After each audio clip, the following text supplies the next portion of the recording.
तर सध्या विधान परिषद निवडणुकीच्या उमेदवारी अर्ज मागे घेण्याचा शेवटचा तास उरलेला आहे आणि त्या दृष्टीने सगळ्या घडामोडी घडतात।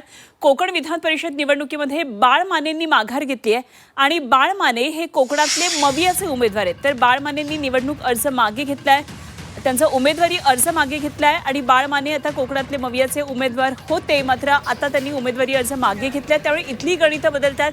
त्यामुळे आता कोकण विधान परिषद निवडणूक ही बिनविरोध होणार आहे। ही अत्यंत महत्त्वाची बातमी कोकण विधान परिषदेसंदर्भातली।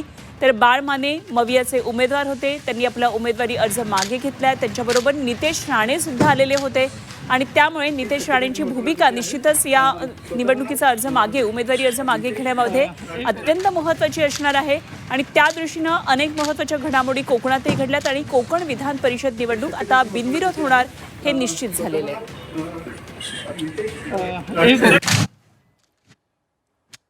निवडणुकीमध्ये 1018 मतदार आहेत। त्याच्यातलं पक्षीय बलाबल मी फॉर्म भरतानाच मला माहिती होतं, महाविकास आघाडी म्हणून आमचं संख्याबळ 200च्या आसपास होतं। लोकशाहीमध्ये निवडणुका लढवल्या पाहिजेत, बिनविरोध होऊ नये ह्या मताचाच मी होतो।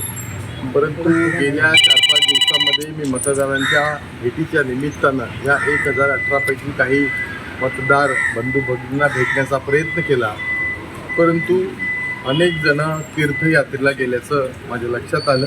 मी तसा विचार केला, माझ्या वरिष्ठांशी मी बोललो की असा पक्षाचा घोडेबाजार करून ह्या निवडणुका लढवणं हे काही कोकणाच्या संस्कृतीला हिताचं नाही आहे आणि म्हणून मी विचार केला आणि या ठिकाणी मी माझा उमेदवारी अर्ज आज मागे घेतलेला आहे।